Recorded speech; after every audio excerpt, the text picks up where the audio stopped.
रंगरूट के एक और एपिसोड में आपका स्वागत है। आपने देखा अक्सर लल्लन टॉप के मेरे साथी आते हैं, नौजवान साथी, और आपको दुनिया जहां की चीज़ें बताते हैं। करियर में कहाँ गुंजाइश है, आपके अपने व्यक्तित्व का विकास कैसे करें, और जो धांसू लोग हैं जिन्होंने भरपूर व्यक्तित्व विकास कर लिया है, जिनकी तस्वीरें आप अपनी मेज़ के सामने पढ़ाई के वक्त लगा सकते हो, उनकी जर्नी क्या रही, इस तरह की बहुत सारी बातें आपको पता चलती हैं। उसी क्रम में बीच बीच में इंटरव्यू भी आते हैं नामी गिरामी लोगों के। रंगरूट के इस एपिसोड में हम बात करेंगे एक मशहूर अध्यापक से। अच्छा, आजकल क्या है कि गुरु जी की भी कई श्रेणियां हो गई हैं, और यहाँ पे मैं गुरु घंटाल की श्रेणी में नहीं जाऊँगा। एक तो वो हैं जो सामने से पढ़ाते हैं, एकदम आमने सामने वाले, क्लासरूम वाले। दूसरे हैं डिजिटल वाले गुरु जी। तो एक यूट्यूब चैनल बड़ा पॉपुलर है जिसका नाम है फिजिक्स वाला, और उसके कर्ता धर्ता अलग हैं, पेवर इलाहाबादी हैं। ठीक है, तो हमने उनसे कहा आइए ज़रा रंगरूट में आके अपनी जर्नी भी बताइए और नौजवानों को कुछ मोटिवेशन वगैरह दीजिए। तो अलग जी, बहुत बहुत स्वागत है आपका। शुक्रिया, बहुत बहुत शुक्रिया। ये बताओ गुरु, जैसे ऐसे जेई वेई देने जाते हैं थोड़े नर्वस होते हैं, वैसे इंटरव्यू में तो नर्वस तुम होते हो नहीं होगे, इतने स्टूडेंट्स को पढ़ा चुके हो? नहीं, ऐसा कोई खास नर्वस नहीं होता। नहीं होते हो? अच्छा ये बताओ, तुम बनना तो चाहते थे एक्टर। सही बात है। फिर ये मास्टर कैसे बन गए? एक्टिंग कर रहे थे कॉलेज में। HBTI में? HBTI में पहले तो स्कूल में की, फिर कॉलेज में चले गए कौन ड्रामेटिक्स सा क्लब है में। तुम्हारा? जॉनसन कौन सा स्कूल है? बिशप बड़ा अंग्रेजी नाम है। Bishop Johnson school and college. तो वहाँ पहले ड्रामेटिक्स करते थे, और फिर स्कूल में कॉलेज गए, फिर वहाँ भी ड्रामा बड़ा, सड़क वड़क पे भी नुक्कड़ उक्कड़ भी काफ़ी किया। अच्छा, नुक्कड़ नाटक किया कानपुर में। पुलिस काला कुर्ता पहन के घेरा बना के जो हाँ करते हैं। हाँ हाँ, आओ आओ नुक्कड़ देखो, आओ आओ नुक्कड़ देखो, हाई करप्शन हाई करप्शन। तो ये सब भी बड़ा किया हम लोग ने इस तरह से रोड पे। और तब लग रहा था कि हाँ एक्टर बनना है, पर एक चीज़ साथ में चल रही थी कि करीब क्लास 8 से हम ट्यूशन भी पढ़ा रहे थे इलाहाबाद। क्लास 8 से 8 में 4th के बच्चों को पढ़ा रहे थे। क्लास 11 में तो कोचिंग पढ़ा दी हमने, क्लास 9 के बच्चों को मौका मिल गया। वहाँ कोचिंग के जो ओनर थे उन्होंने झूठ बोल के हमको इंट्रोड्यूस कर दिया कि भाई ये टीचर है, और हम छोटे लगते थे। तो हम क्लास 11th में ना ग्रेविटेशन होता है और काफ़ी भर के होता है, और क्लास 9 में ग्रेविटेशन होता है काफ़ी हल्का। तो जिसने क्लास 11 ग्रेविटेशन दबा के पढ़ लिया वो 9 को पढ़ा लेगा।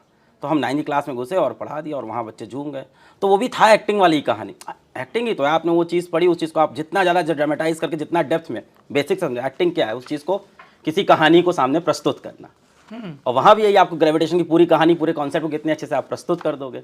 तो दोनों का मिक्सचर होने लगा था। फिर कॉलेज में भी यही हुआ, कॉलेज के सेकंड ईयर में फिर कोचिंग पढ़ाना स्टार्ट कर दिया था सेकंड ईयर से। तो मिला जुला चल रहा था, नाटक भी चल रहा था, एक्टिंग भी चल रही थी, पढ़ाई नहीं चल रही थी कॉलेज की। फिर धीमे धीमे इसी तरह फिजिक्स पढ़ाते रह गए, और फिर यहीं आ गए फाइनली। कॉलेज काहे छोड़ दिया? कॉलेज काहे छोड़ दिया? पहली चीज़ तो ये कि जब हम 660 रैंक है हमारी उत्तर प्रदेश के स्टेट एंट्रेंस एग्ज़ाम में, UPSC ही होता था उस टाइम, तो उसमें सर्वप्रथम मिलता था HBTI। तो हम गए बड़ी उम्मीद से, और फिर ब्रांच की बात आई तो इतना अवेयरनेस होता नहीं ब्रांच का। सबने बोला मैकेनिक्स के अंदर फिजिक्स मिलती है, हमने कहा यार फिजिक्स में बढ़िया मजा आएगा। तो कॉलेज में गए फर्स्ट डे में फिजिक्स पढ़ने। तो उन्होंने मैकेनिकल ले ली थी? मैकेनिकल इंजीनियरिंग ले ली हमने फिजिक्स पढ़ने के चक्कर में, और फर्स्ट सेमेस्टर में 80% भी मार दिया हमने, और फिजिक्स में हाईएस्ट ब्रांच के अंदर। बड़ा बढ़िया, हमको मजा आ रहा था कि हाँ सही है।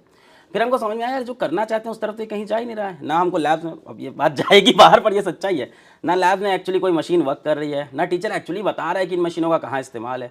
फिर हम लोग उन लोग से मिल रहे हैं जो ऑलरेडी मैकेनिकल के अंदर जॉब कर रहे हैं, वो कह रहे हैं जो तुम ये पढ़ रहे हो सिलेबस कहीं अब यूज़ का नहीं रह गया है। पहली चीज़ है, तुमको बस पढ़ा रहे हैं।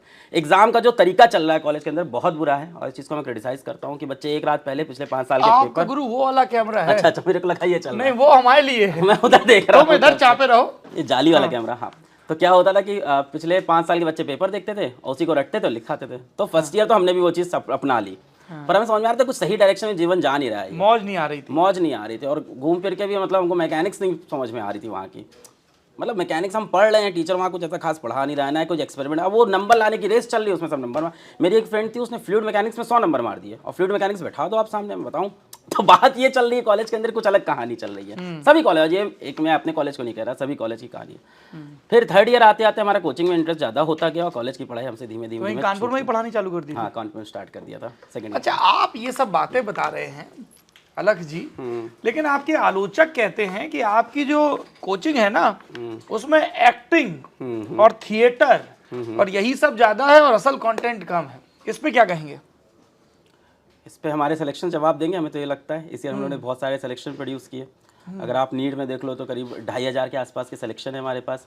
टॉप रैंकर्स हैं, मिक्स्ड रैंकर्स हैं, सारे वो बच्चे हैं जो कभी सेलेक्ट नहीं होते वो सेलेक्ट हो रहे हैं। अब अगर उनका ये कहना है कि मैं पढ़ाई में बच्चों की रुचि ला रहा हूँ और इससे उन्हें दिक्कत है, तो भाई है। जैसे कई बार वहाँ पर ये ब्लेम लगता है कि आप वहाँ पे जाते हो तो आपको और इंटरेस्टिंग वे में पढ़ाया जाता है। आप पे कोई इल्ज़ाम लगा दे कि भाई आप इंटरव्यू करते वक्त ज़्यादा हिंदी भाषा का प्रयोग या ज़्यादा वो एक यूपी टच लेके आते हो आप अपने अंदर, तो आप क्या कहोगे? अब आप अपनी आर्ट में अच्छे हो तो सामने वाले को कोई पॉइंट तो चाहिए। वो ये नहीं कह पा रहे कि तुम्हारे पास सिलेक्शन नहीं है, वो ये नहीं कह पा रहे आपके पास बच्चे पढ़ने नहीं आ रहे, वो ये नहीं कह पा रहे आपकी फीस बहुत ज़्यादा है, तो कहें क्या करें, तो करे क्या वाली हालत है। तो उनके पास ये है कि आप एक्टिंग बहुत कर देते हो, ये कर देते हो, वो कर देते हो। खैर ऐसा कुछ है भी नहीं। अगर कोई भी एक नॉर्मल पेरेंट, नॉर्मल बच्चा हमारे वीडियोस देखे तो ऐसा कुछ भी नहीं है। हमारे वीडियो की शुरुआत पढ़ाई से होती है, एंड पढ़ाई से होती है। हमारे वीडियो के स्टार्टिंग के 10 मिनट में हम कोई कोर्स अपना बेचते नहीं, लास्ट तक कोई कोर्स नहीं बेचते, नीचे कोई पट्टी नहीं चलती कि हमारे कोर्स खरीद लो। जब हम यूट्यूब पे जाते हैं हम फ्री में पूरा कंटेंट पढ़ा के आते हैं। अभी कल हमारा टीचर पढ़ा रहा था, उसके कमर दर्द करने लगा, 4 घंटे लगातार पढ़ाया, कमर दर्द किया, आज सुबह बैठ के फिर पढ़ा रहा है। तो पूरा कंटेंट पढ़ाते हैं। अब ये इल्ज़ाम तो बहुत ही छोटा इल्ज़ाम मुझे लगता है, एक्टिंग वाला छोटा इल्ज़ाम है। अच्छा, ये तुम लोगों ने एक हमको लगता था एक तो गैंग्स ऑफ वासेपुर है जिसमें सब गुंडा उंडा लोग आपस में लड़ता है, हम समझ गए। एक तुम लोगों का अलग गैंग्स ऑफ वासेपुर चल रहा है जिसमें एक कोचिंग के लड़के जाके दूसरी कोचिंग के उनको घर आते हैं ऑनलाइन क्लासेस में, दूसरी के पहले में। ये क्या है, जरा ये समझाओ। ये कहानी हम लोग देख रहे थे कि एडटेक में चल रही थी पहले से। हम देख रहे थे कि भाई एक कोचिंग में बड़ा टीचर स्टार बनता है पढ़ाते पढ़ाते। अब क्या है ना, ऑनलाइन में एक टीचर बहुत सारे बच्चों को पढ़ा रहा है, बहुत सारे। अब क्या होता है जब टीचर इतने सारे बच्चों को पढ़ाता है तो दूसरे टाइप के भाई किसी के पास बहुत सारा पैसा है, उसको देखता है चलो इस टीचर को उठा लेते हैं, वो इधर पढ़ाएगा। ये कहानी यहीं से शुरू होती है सारी। तो वो क्या करते थे, पहले कुछ जाइंट्स थे बड़े बड़े, वो यहाँ से टीचर उठाते थे अपने यहाँ, कोचिंग कर लेते थे, करोड़ों के पैकेज दे के इधर उठा लिया। अब इस तरफ बच्चा जो उससे पढ़ रहा है, चलो 300 बच्चा पढ़ रहा है, पर उसका सिलेबस बीच में है।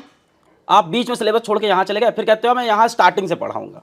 अब बच्चा क्या करे, नाराज हुआ तो उधर थोड़ा बहुत बोलता था, थोड़ा बहुत नहीं बोलता था, चल जाती थी कहानी। और इधर वाले टीचर क्या बोलते थे, इधर वाले जो भी फाउंडर टीचर होते थे हाथ जोड़ के बोलते थे कि आप जहाँ जा रहे हो मालिक, आप खुश रहो, अच्छा करो, हमें खुशी होती है। फिर क्या हुआ, पीडब्ल्यू पे ये चीज़ कर दी किसी ने। अब पीडब्ल्यू बाकी ब्रांड जैसा था नहीं, पीडब्ल्यू क्या था, इमोशन थी। मेरी 4 साल की मेहनत, एकदम करेक्ट बात करना। पीडब्ल्यू भाई साहब ना जो एब्रिविएशन है, संक्षिप्त रूप है, तो रूप फ्लो में बोल दिए। पहली बार देख रहा होगा कि पीडब्ल्यू कहाँ से आ गया। नहीं, फिजिक्स वाला हम लोग कहते हैं। तो वहाँ क्या है कि बहुत ज़्यादा हम लोग सच्चाई से पढ़ाया मैंने पिछले 4 साल, जब तक चली कहानी। पहले यूट्यूब पे कुछ बेचा नहीं, एक ब्रांड प्रमोशन नहीं, एक किताब प्रमोशन नहीं, एक टी शर्ट प्रमोशन नहीं, 500 रुपये के ऐड नहीं, कुछ नहीं किया लास्ट तक, कहीं बिका नहीं, कुछ नहीं। अब ऐसे प्लेटफॉर्म से आपने टीचर पोच किया जहाँ टीचर पढ़ा रहा था 60,000 बच्चे और जहाँ बच्चों के खून में पीडब्ल्यू, तो वो फिर गए। तुमको लग गया दिल से बुरा। पर मैंने उसमें काफ़ी स्टेटमेंट अच्छे दिए। मैंने काफ़ी बार बोला कि सारे टीचर्स को प्यार करो, ऐसा मत करो। पर हुआ क्या, टीचर जैसे ही उधर गई और बच्चों ने पोच किया तो वो आके बोलते हैं आपका IT सेल है, आपके ऊपर साइबर क्राइम कर देंगे। तो हमने कहा करो। आज कितना टाइम हो गया, आज मेरे ख्याल से 1 साल के ऊपर हो गया। फेब की कहानी है, क्या है साइबर सेल, लाओ। हम तो अभी भी बोल रहे हो ओपनली, लाओ अगर कुछ प्रूफ ला सकते हो। जब मैंने कुछ किया अलग फिजिक्स वाला में क्या एक IT सेल भी चलाते हैं दूसरे जगहों के टीचर्स को परेशान करने के लिए। नहीं, आपने कहा ना कि उन्होंने कहा कि IT सेल है, ये तो मैं आपसे सुन रहा हूँ। तो हाँ, यही सब तो हुआ जो गैंग्स ऑफ वासेपुर आप बता रहे हैं। ये पूरी कहानी बता नहीं रहे, हम पूछ रहे हैं। नहीं, आप ही ने गैंग्स ऑफ वासेपुर का रेफरेंस हाँ। बिल्कुल नहीं होना चाहिए। हम इस पे सबसे पहला स्टेटमेंट ये भी कहेंगे, हंसी मजाक की बात अपनी जगह है, बहुत डिस्टर्बेंस होता है। और मैं सभी से कहूँगा इस तरह से टीचर कोचिंग नहीं करनी चाहिए कभी भी। और आप टीचर कोचिंग कर रहे हो तो साल के अंत में करो, सिलेबस कंप्लीट करके टीचर जाए। हर जगह से दिक्कत होती है ना, बच्चों के इतने सारे बच्चे जुड़े हुए हैं। आप में से हम तो देखो इस कारोबार में है नहीं, पर जो भी हैं उनको आप ये मैसेज दे रहे हैं कि साल के आखिरी में पोच करो, तब ठीक है। कम से कम अपना काम तो कर जाए। वो बच्चा जुड़ा होता है, बच्चे का सिलेबस इफेक्ट होता है। नहीं तो फिर IT सेल है ही। अब इसके बारे में क्या बोलूं, ये IT सेल का इल्जाम। गुरु बहुत सख्ती से इनकार नहीं कर रहे हो। नहीं, सख्ती से मैं तो कह रहा हूँ, जो भी आप लगा सकते हैं इसके ऊपर, जो इंक्वायरी कर सकते हैं कर ले। आपकी जर्नी बहुत इंस्पिरेशनल भी है ना। आर्थिक अभाव रहे, खुद से आप पनपे, विकसित हुए। ये कितना मुश्किल था कि ऐसे ऑफलाइन कोचिंग छोड़ के और एकदम से नहीं मुझे यूट्यूब पे ही चलाना, क्योंकि मुझे बताया गया कि आप फिजिक्स पे क्विज मीम डालते थे लेकिन तब उतना रिस्पांस नहीं आता था, फिर आपने यूट्यूब पे, तो वो ज़रा बताइए उस पार्ट को। हमें लगता है कॉलेज छोड़ने से ये चीज़ थोड़ी आसान हो गई। एक बार रिस्क लेने की आपकी आदत स्टार्ट हो गई तो वो एपेटाइट आपका फिर बढ़ जाता है वहाँ से। तो ऑफलाइन कोचिंग में पढ़ा रहे थे। ऑफलाइन कोचिंग में हमारे पार्टनर हमारे साथ में बैठे, बोले यार बहुत बढ़िया कर रहे हो, तुम्हारे तो भीड़ लग रही है कोचिंग के अंदर, तुम देखो अगले 10 साल में तुम 7,000 बच्चे पढ़ाओगे। मैंने कहा 10 साल बाद 7,000 पढ़ाएंगे? हमने कहा ये तो कुछ बन ही नहीं पा रहा लाइफ में, मतलब ये इलाहाबाद की हाँ वो कह रहे तारीफ कर रहे हैं चीज़, वो कह तो रहे फारूकी साहब की बात बता रहे हो? हाँ आमिर फारूकी सर बहुत अच्छे पार्टनर, बहुत बढ़िया इंसान, पैसे के लिए बहुत साफ रहे हमेशा, मेरे इंटेंट्स के लिए हमेशा अलाइन रहे, बहुत अच्छे इंसान, छोड़ते वक्त भी बहुत प्यार और से स्प्लेंडर भी दी। और स्प्लेंडर दी अपनी, सही बात है चलाने को। और टीम ने ठीक रिसर्च की है। हाँ, ये बहुत अच्छी रिसर्च किया आपने ना। पहले साल मेरे पास बाइक नहीं थी, मैं वहाँ टेम्पो चलता है, हाँ तो टेम्पो में हाँ, तीन क्या पूरे पूरे जम्मू द्वीप पे चलता है गुरु? ऑटो नहीं बोलते, टेम्पो बोलते हैं ना। टेम्पो, हाँ, विक्रम, पहले गणेश जी हुआ करते थे। बिल्कुल बिल्कुल। तो उसकी 3 की सीट में 4 करके बैठाते हैं, उनका यार 3 में 4 हो जाओ, तो उससे मैं बैठ के शीट्स लेके कोचिंग जाता था, वो बेचारे देखते थे तो उनको बुरा लगता था, तो उन्होंने अपनी स्प्लेंडर दी थी मुझको, उनकी स्प्लेंडर काफ़ी टाइम चलाई, फिर उन्होंने उनको वापस भी की, खैर वापस क्या, आमिर सर को बहुत धन्यवाद, ये तो है, बहुत उन्होंने सपोर्ट किया। फिर वहाँ से पढ़ाते जब ये चीज़ मुझे समझ आया 7,000 बच्चे ही पढ़ा पाऊंगा, इम्पैक्ट तो कुछ ला ही नहीं पाऊंगा मैं, कॉलेज के लिए छोड़ा कुछ कर ही नहीं पाऊंगा इस तरह से, तो बच्चे पैसे बढ़िया आने लगे, तो मैं ये झूठ नहीं बोलूँगा। आर्थिक तंगी है, क्योंकि आर्थिक तंगी इसलिए क्योंकि खुद का घर नहीं है, बैंक लोन है एजुकेशन का, फैमिली से भी कुछ लोन है, क्योंकि बिशप जॉनसन आपने नाम सही बोला, वो बड़ा स्कूल था, उसको पढ़ाने के लिए लोन लिए थे फैमिली वालों से भी, वो भी पूरे करने थे, तो उसमें पैसा खपता जा रहा था एक गड्ढे में, तो आर्थिक तंगी तब भी थी। बट फिर हमें लगा कुछ बड़ा करना है, तो फिर यूट्यूब पे आना पड़ा, और यूट्यूब पे हम देखा 3-4 लोग अच्छा पढ़ा रहे थे, तो हमने कहा हम भी ट्राई करते हैं, अच्छा ही तो पढ़ाएंगे। फिर शुरुआत में किस तरह दिखते आई? शुरुआत में फेसबुक पेज वेज बनाया था, वो तो कोचिंग के साथ मीम बनाया, एक हिट हुआ, फिर नहीं हिट हुआ, फिर कहा कि भाई तुमको 50 रुपये का रिचार्ज दे देंगे, इस तरह के लालच भी दिए सब नहीं काम किए? नहीं काम किया, लालच। तुम्हारे साथ कोई मार्केटिंग वाला आ गया था क्या? 3 लड़कों को और जोड़ो, नेटवर्क बढ़ाओ। कुछ देख लिया था इधर उधर, फिर समझ आया ये सब चलेगा नहीं, फिर यूट्यूब पे पढ़ाना स्टार्ट किया, और तकरीबन 1 साल 2014 में 15 में वीडियो डाला, नहीं चला, 16 में डाला नहीं चला, 17 में चलने लगा, क्योंकि 17 में 10th क्लास पढ़ाना स्टार्ट किया, हमने कहा 12th नहीं पढ़ाते, बहुत लोग 12th पढ़ा रहे हैं, नीचे नर्सरी से चूजों हाँ, को नीचे से स्टार्ट करते हैं भाई साहब, हाँ। एकदम चूजों का। हाँ नीचे से शुरू करते हैं। हाँ। तो 10वीं क्लास के बच्चे पकड़े, और ऐसी जगह पकड़ी जो सबसे ज्यादा प्रताड़ित थी, ICSC, जहाँ कोई पढ़ा नहीं रहा था। तो अच्छा। हमने कहा भाई इनका तो कोई गुरु है ही नहीं, तो यहाँ घुसो, इनको पढ़ाने वाला कोई नहीं है, ये तुमको प्यार देंगे बहुत। तो 10th ICSC पढ़ाई बहुत छोटा क्राउड होता है, साल भर पढ़ा के 10,000 सब्सक्राइबर बने। अच्छा। पर वहाँ बच्चे बोलते थे तुम में आ गए, तुम कुछ बहुत बड़ा कर जाओगे, तुम कुछ बहुत बड़ा, तो हम कहते हैं हाँ ठीक है तुम लोग बता रहे हो। पर ये वो लौंडे तुमसे कहा करते थे कि तुम में आ गए? अरे वो आज भी कहते हैं, जो आप IT सेल की बात करते हो हमारी लगा के रखे रहते हैं, आप वीडियोस देखो।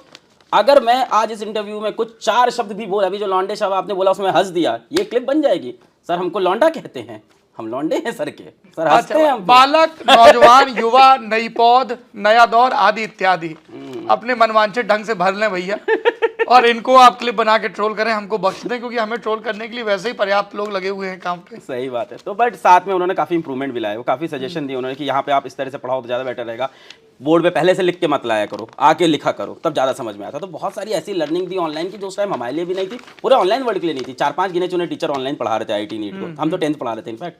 फिर नेक्स्ट ईयर 10th पढ़ा लिए थे, फिर कोचिंग, तब कोचिंग बंद हुई, 1 साल 10th पढ़ाया, 10,000 सब्सक्राइबर हो गए, फिर कोचिंग में भी पढ़ा रहे थे, फिर हमें लगा आप पूरे टाइम यही करते हैं, 1 साल में 10,000 आए हैं और आएंगे। एक हमारा मित्र संजीव बोस, उसने भी यूट्यूब चैनल खोला था, उस पर वो वाइन्स बनाता था, उस टाइम बड़े लड़के वाइन तो उसे 2-3 हज़ार सब्सक्राइबर थे, बोला यार तुम मोनेटाइज करो चैनल, पैसा आता है। मैंने कहा यूट्यूब से उस टाइम नहीं पता था हम लोग को यूट्यूब से पैसे आ सकते हैं, मोनेटाइज कर दिया, अगले महीने 8,000 रुपये आ गए।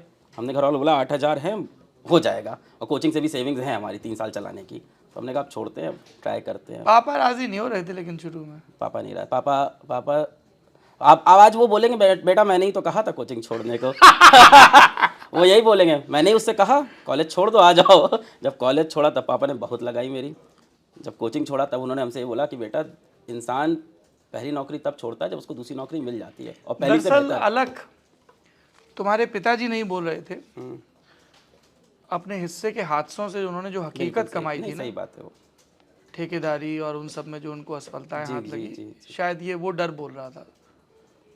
हाँ ये काफ़ी सेंसिटिव पॉइंट है, सच है। वैसे काफ़ी अनसक्सेसफुल रहे उनके काफ़ी वेंचर्स, कई बार उन्होंने जहाँ जहाँ ट्राई किया हर जगह अनसक्सेस रहे, जिसकी वजह से हम लोग की फाइनेंशियल कंडीशन खराब हुई, तो उनको डर था कि हम भी उसी रास्ते पे ना निकल जाएं। उन्होंने हमारे लिए एक सीधा करियर दे दिया था कि भाई कॉलेज जाओ, जॉब लो, हमारा हित चाहते थे, चाहते हैं बिल्कुल। हाँ अभी भी चाहते हैं। अच्छा ये बताओ, ये जो तुम भाषा इस्तेमाल करते हो, हमारे एक गुरुजी थे JNU में, और रंग दे बसंती दवाई थी, तो उन्होंने एक असाइनमेंट दिया, हमसे टाइम से हुआ नहीं, उनका क्या हो गया, तो हमने उनसे कह दिया जी लगी पड़ी थी। अब ये जो लगी पड़ी थी बोलने पे जो हमारी क्लास लगाई गई ना, अब तुम्हारी हम देख रहे हैं ये टी-शर्ट है, तेरा भी कटेगा, फिर तू भी फिजिक्स पढ़ेगा, तो अब ये सब भाषा नॉर्मल हो गई। अब ये सब तो बोल देते होंगे क्लास में, है क्या है? What's the new normal? What's the new line thin है, थिन है। लाइन थिन है। हाँ, मुझे लगता है मैं अभी लाइन के इस तरफ हूँ, क्योंकि आपने शायद और भी चीज़ें देखी नहीं जो हो रही हैं। क्या हो रहा है गुरु, अब बता दो थोड़ा है, थोड़ा मार्गदर्शन करो। हमारा हो सकता है रेनेसा मोमेंट यही हो, हम भी आर्कमिडीज की तरह चीख के जाएं। मैं अपने मुंह से कैसे ये सब बोल सकता हूँ? क्या गाली गुल्ला होता है क्या होता है, बहुत गुल्ला होता है क्लास में? हाँ हाँ बिल्कुल होता है। निकल जाती टीचर को इंस्टीट्यूट से फायर किया जाता है गाली गुल्ला की वजह से। एक टीचर ने ऑनलाइन ये नहीं, ये 9वीं 10वीं 11वीं 12वीं के बच्चों का बता रहे हो? अभी भाई क्या हुआ, कोविड आया, ठीक है। अब कोविड आया तो वो टीचर थे ऑफलाइन वाले, वो 60 बच्चों को पढ़ाते जो बोलते थे वो बात वहीं 60 बच्चों में दब जाती थी। वो ऑनलाइन में आए, वो तैयार नहीं थे इन सब के लिए।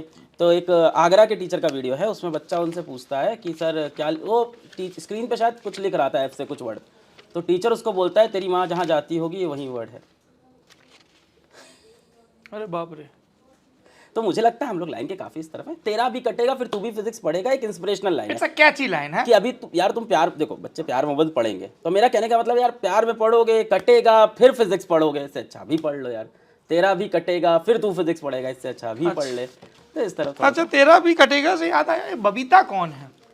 हाँ, बबीता का क्या है कि एक समय था कि जब PW ऐप लॉन्च हुआ, अभी तक यूट्यूब चैनल की बात हो रही है, तो PW मोबाइल ऐप लॉन्च हुआ था 2020 में। तो 2020 में मेरी बड़ी सिस्टर हैं अदिति, तो कपिल शर्मा का शो आता था, तो उन्होंने कहा था यार लड़कियों का बहुत मजाक उड़ाते हैं ये, है ना, ये बातें चलती थी घर पे। तो बोलती थी अलग तुम वुमेन एम्पावरमेंट का कुछ करो, है ना। तुम भी मजाक उड़ाते थे? थोड़ा बहुत, हाँ बिल्कुल। तो हमको भी क्रिटिसाइज, वही चीज़ कि तुम्हारा भी ये था कि तुम वुमेन एम्पावरमेंट को कुछ पूरी बात बताओ ना गुरु एकदम सारा कपिल शर्मा के हिस्से में डाल रहे हो। हाँ बताओ। पकड़ लिए आप ये बात। तो हाँ, थोड़ा बहुत हम भी सरकाज़म कर देते थे। तो उन्होंने कहा यार कुछ, हमने कहा हम डायरेक्टली कैसे करेंगे, तो हमने 3 कैरेक्टर क्रिएट किए थे। एक बबीता थी, 2 और लड़कियों के कैरेक्टर क्रिएट, पर दोनों चले नहीं। बबीता पता नहीं कैसे हिट हो गया। बाकी 2 लड़कियों के नाम याद नहीं आ रहे हैं क्या? नहीं, 3 नाम हमने क्रिएट। हमारे पास सब लिखा हुआ है। बताएं बताएं। हमारे एक साथी हैं शिवेंद्र गौरव जी, ये एक ही वीडियो में है, पर ये 3 नाम बड़ा मुश्किल है पकड़ना, क्योंकि एक ही वीडियो जिसमें ये 3 नाम बोले थे मैंने। तो या तो ऐसा हो सकता है कि उन्होंने छूट गया होगा ये। पुष्पा, सुषमा और बबीता। अरे क्या बात, बहुत तगड़ी रिसर्च है ये। हाँ। तो पुष्पा, सुषमा, बबीता। और बबीता कैची नेम था, हिट हो गया। फिर बबीता के थ्रू मैं वो बातें बोलता था जो विमेन एम्पावरमेंट की कुछ होती थी। कभी उसका मजाक उड़ाया तो पलट के उससे अपना मजाक उड़वा दिया, तो वो इक्वल रहते थे कि बबीता कह रही है ऐसी बातें नहीं करना चाहिए, बबीता डांटेगी मेरे को। एक ह्यूमरस कैरेक्टर था, इमेजिनेटिव कैरेक्टर था। पर अब दिक्कतें भी होती है उससे। क्या दिक्कतें होती हैं?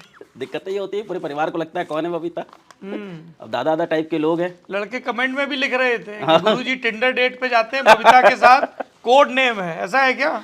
नहीं, ऐसा कोई कोड नेम नहीं है। लेकिन गुरुजी ने टिंडर डेट पे इनकार नहीं किया है सिर्फ कोड नेम पे इनकार किया है। इस बार टिंडर पे वैसे अकाउंट अभी तो नहीं है। फिर किस पे?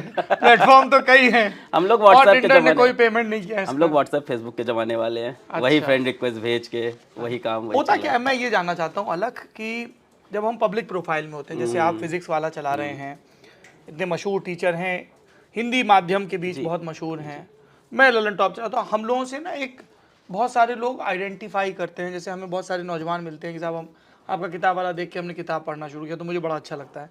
उससे ना थोड़ी सी रिस्पॉन्सिबिलिटी भी बढ़ जाती है। तो किस तरह की सावधानियां बरतनी पड़ती हैं पब्लिक लाइफ में? चॉइस ऑफ वर्ड्स बहुत ज़्यादा ध्यान रखना पड़ता है, आप किस तरह की शब्दवाली का प्रयोग करें। किस तरह की रिस्पॉन्सिबिलिटी में एक बड़ा इंसिडेंट मैं बता देता हूँ कि जिस तरह के ऑफर बाकियों पे आते थे, उस तरह का एक बहुत बड़ा ऑफर मेरे सर पे भी मारा, कई बार मारा कि यार इतने करोड़ ऑफर। और उस टाइम मैं इतना नहीं कमाता था जीवन में। तो मैंने कॉपी पे लाइन खींची थी और एक तरफ लिखा था क्यों जाऊं क्यों ना जाऊं, हिंदी में था why I should join why I should not, है ना, स्वैट एनालिसिस एकदम स्वैट। तो एक तरफ तो बहुत से पॉइंट्स है, दूसरे तरफ था कि यार अलग भाई तुम गाँव में बैठा एक बच्चा है, उसकी ज़िंदगी में 3-4 इंस्पिरेशन होंगे। एक हो सकता हो सुभाष चंद्र बोस जी हों आदरणीय, एक हो सकता हो आप हो, एक उसके माँ बाप हैं। उसमें से एक इंस्पिरेशन उसका आज टूट जाएगा, जैसे आप पैसे, तो उसको ये बिलीव हो जाएगा लाइफ वर्क लेके पैसे पे हर चीज़ बिक सकती है। तो इस तरह की रिस्पॉन्सिबिलिटी भी होती है कि आप एक डिसीजन लेने वाले भी ये सोचते हो कि आप किसी के इंस्पिरेशन होंगे और वो उस चीज़ से एग्जाम, जैसे आज मैं पैसे से बिक गया होता आज से 3 साल पहले किसी एक बड़े प्लेटफॉर्म को, जब मेरे पास इतना पैसा नहीं था। तो एक बच्चे के दिमाग में ये बैठ जाता कि यार पैसे से कुछ भी बिक सकता है, और लाइफ में वो भी ऐसे डिसीजन लेता कहीं भी। और तू मेरा एग्जाम्पल देता है, यार वाला अंडे भी तो था, वो भी तो बिक गया था यार। तो यार सबसे बड़ा रुपया, ना बाप बड़ा ना भैया। तो वो लाइन आप ये सब बोल रहे हैं, आलोचक कहते हैं कि अलग इंटरव्यू में और वीडियो में बातें बड़ी अच्छी करते हैं, लेकिन उनने इतनी बड़ी कंपनी बनाई और उनके जितने बचपन के मित्र और सब पार्टनर हैं वो सब उनके एम्प्लॉई हैं, उनका कोई हिस्सेदार नहीं है। सही बात है क्या? PW में करीब इस टाइम 1400 टीम मेंबर होंगे, एम्प्लॉय हम लोग मेंबर बोलते हैं, थोड़ा सा अच्छा कल्चर थोड़ा लगता सही है, करता चाहते हैं। नहीं ये बढ़िया है, ठीक है। तो मेंबर बोलते हैं 1400 में से 3 मेरे दोस्त हैं तीनों में से कोई भी दोस्त आई डोंट थिंक किसी भी एक्सो पोजीशन CEO या किसी भी टीम लीड में भी होगा। मेरे 3 दोस्त हैं, नाम बता देता हूँ। गौरव नायक जो कि कंपनी के दूसरे एम्प्लॉय हैं। तो जब स्टार्टिंग करते हैं आपके पास लोग होते नहीं काम करने को, है ना। अभी आज मैं ठीक है, आज तो मैं लिंक्डइन पे डाल देता हूँ, आ जाते हैं लोग PW के नाम से।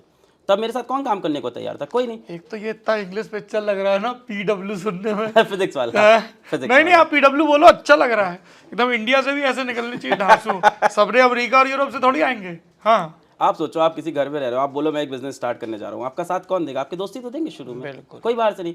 तो एम्प्लॉय कोड 002 गौरव नायक आए, फिर उसके बाद सुमित मिश्रा आए, संजीव। 3 दोस्त मेरे कंपनी में आए। तीनों में से कोई लीडरशिप पोजीशन टॉप पोजीशन पे नहीं है, और तीनों मेरी टीम पे रिपोर्टिंग भी नहीं है। और मैं यहाँ तो खुला बोल रहा हूँ, 3 देख भी रहे होंगे, तीनों की कोई बहुत ज़्यादा सैलरी भी नहीं है। तो 1400 लोग में 3 दोस्त, इतना तो बनता है। अब इतना तो बनता है, 1400 से 3 जान पहचान के निकलेंगे ही। अच्छा ये बताओ, ये होम्योपैथी से क्या समस्या है आपको? अरे वो एक मजाक निकल गया, वो पकड़ लिया आपने, बहुत पुराना जोक। हमने नहीं पकड़ा है, जनता ने पकड़ा है। हम तो सिर्फ पूछ रहे हैं, था क्या? माफी मांगते हैं इसके। नहीं तारे, अरे पहले बता दो। नहीं सीधा, अरे वो तो एक फील्ड को मैंने ह्यूमरस वे में क्रिटिसाइज कर दिया, उसके लिए माफ़ी मांगते हैं, वो मेरी गलती है। पढ़ाते पढ़ाते कुछ चीज़ें 4-4 घंटे के लेक्चर में बीच में मजाक में निकल गई, और वो हमको पता है वो गलत थी, और मैंने बोल दिया था जी यहाँ पे वो वाला मीम लगाएगा, मुझसे गलती हो गई। चलेगा। अरे वो मजाक मैंने बोल दिया यार होम्योपैथी मत करना यार, उसको मैं डॉक्टरी नहीं मानता हूँ, ऐसा कुछ बोल दिया था मैंने। तो वो गलती है, सभी यहाँ पे सारे डॉक्टर्स भी देख रहे होंगे, और फिर नहीं ऐसा कुछ नहीं है, वो ज़्यादा मजाक हो गया। और फिजियोथेरेपिस्ट ने अरे क्या हुआ था कि हमारे यहाँ पे पेन होता था थाई में, ठीक है। तो हम गए इलाहाबाद के बहुत ही अच्छे फिजियोथेरेपिस्ट के पास, नाम नहीं बता सकते, वो तो दिक्कत हो जाएगी बड़ी। और उनको दिखाए, सही नहीं हुआ। फिर एक बड़े न्यूरोसर्जन के पास चले गए, न्यूरोसर्जन या न्यूरो डॉक्टर थे। तो हमने बताया कि फिजियोथेरेपिस्ट दिखाएं, तो उसने देख के बोलता है फिजियोथेरेपिस्ट आर नॉट डॉक्टर्स। अब वही लाइन दिमाग में बैठी थी, तो वही वीडियो में, अब जो हम लोग के अगल बगल होता है वही वीडियो में चपक जाता है, तो वो चपक गई होगी line, physiotherapist are not doctors. मेरी बिलीव नहीं है, डे टू डे लाइफ में जो सुनते हैं वीडियो में निकल जाता है। फिजिक्स वाला से पढ़ के जेई में क्या बच्चे कब सेलेक्ट होते हैं? क्या विपक्षी ऐसे बोलते हैं कि ये तो नीट और CBSE लेवल की फिजिक्स पढ़ाता है, दम है तो जेई के बच्चे निकलवा के दिखा। खुद जेई मेंस के वहाँ के टीचर सवाल हल नहीं कर पाते, इस तरह की बातें भी वीडियो में कही जाती हैं। वैसा तो बिल्कुल भी नहीं, क्योंकि जेई में बहुत सारे सिलेक्शन हुए अपने, बहुत सारे अखबार में छपवाए भी, फिर अखबार में छपवाए भी, IIT में बच्चा पढ़ भी रहा है, बच्चों की फीस भी हम लोग दे रहे हैं, इनफैक्ट यहाँ तक भी कर रहे हैं।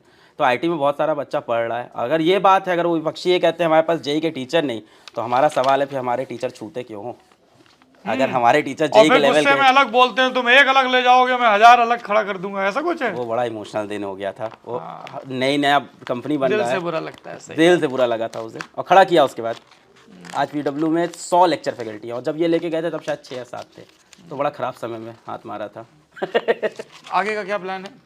आगे का प्लान अभी जैसे एक तो ये है कि अलग अलग भाषाओं में PW को लेके जाना, जैसे बांग्ला भाषा भी हम लोग ने लॉन्च किया, तो बांग्ला के अंदर PW, साउथ की डिफरेंट 4 लैंग्वेजेस में PW को ले जाना। काफी इंटरनेशनल है, बांग्लादेश का मार्केट भी चाहिए तो। सही समझे। बांग्लादेश बच्चा बहुत सारा अपने, जब PW ऐप लॉन्च हुआ तो बांग्लादेश बच्चों ने बड़े लंबे मेल लिखे, क्योंकि इंटरनेशनल OTP नहीं दिया हमने। अब वो कोशिश कर रहे हैं ऐप डाउनलोड करने की, इंटरनेशल OTP 7 रुपए का पड़ता है, जो सच्चाई है, तो हमने वो दिया ही नहीं था, शुरू में पैसा कम लग रहा था। तो बांग्लादेश का बच्चा बहुत ज़्यादा हम पे डिपेंडेंट होता है। इवन बांग्लादेश का बोर्ड का टॉपर अपना इंटरव्यू बांग्ला में दिया, उसमें फिजिक्स वाला का उसने नाम बताया है। अच्छा जी, तो ऐसा भी होता है। नेपाल में अपना बच्चा बहुत पढ़ता है, बहुत ज़्यादा बच्चा। अरे वो तो हम समझ सकते हैं, कैसे कि हम जो कुछ शो करते हैं ना दुनियादारी वगैरह, तो उसमें लोग नीचे लिखते हैं हम नेपाल से देख रहे हैं। हाँ, लैंग्वेज वही चलती है ना। चलिए, रंगरूट का ये खास एपिसोड यहाँ पे रुकता है। आपने अलग बाबू के किस्से सुने, फिजिक्स वाला की जर्नी सुनी। आगे भी हम ऐसी शख्सियतों को, ऐसी पर्सनालिटीज़ को जो आप लोगों के बीच, नौजवान तबीयत के लोगों के बीच, लड़के लड़कियों के बीच मशहूर है, उनको आपके बीच लाते रहेंगे। आप देखते रहिए रंगरूट। आपको बहुत बहुत शुक्रिया, शुभकामनाएं, और मैं उम्मीद करता हूं कि बबीता का सिलसिला चलता रहे। Thank you so much. Thank you.